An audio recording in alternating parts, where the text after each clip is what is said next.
You haven't got an answer. No, I did not get an answer, and I shall repeat my question. But you think you know why? Well, I asked again, and I was not given a reply again. So the first time, it might have been forgotten. It might have been misunderstood. But the second time, I can't believe that it was misunderstood. Why do you think you are ignored? Because I think that I put a difficult question to people who may have reasons not to give a straight answer. Do you think they represent a certain kind of nationalism? Just focus on one nationalism, another. Well, look, I think that if you have the equivalent of what Lenin used to, Lenin was leader of the Soviets. He was against what he called Russian nationalism, great Russian nationalism. In other words, an internal domination by one nation which was oppressive against other nations inside the Soviet Empire, the Soviet Union.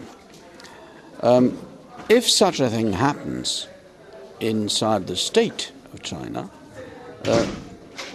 I think that this is the reason why I'm not given a straight answer. Because there's two ways of looking at nationalism. You can see nationalism as a sort of collective sense of nationhood by a whole country which consists of many different nationalities, let's say a federal kind of nation, or you can see it as the domination of one of them inside. So, in the first case, I would have been given an answer. But in the second case is the case, as we have to do with the second case, I was not given an answer. Do you think they should have more diversified spokesmen for Chinese view on nationalism? They should have some representative from a non-Chinese background. I don't know exactly how they organized it. I believe that there were some Chinese that have been very heroic in defending human rights in China and perhaps also outside China. So that I think that there have been what we would call dissidents. But I'm sure that there must have been people also who depend on official authority, and that was a delicate issue. And sometimes it's a delicate issue even in other countries. China is not the only country that is like that. There's many countries where this is a delicate issue. For instance, Turkey.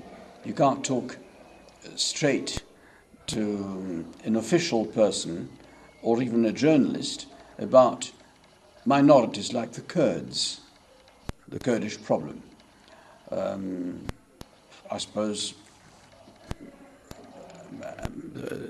the same analogy holds also for Israel or for many countries, yes. Yeah, the difference is Chinese scholars, academics, they are paid by state. Yes. State and league. Yes. So you can't think of them as completely autonomous or as completely independent.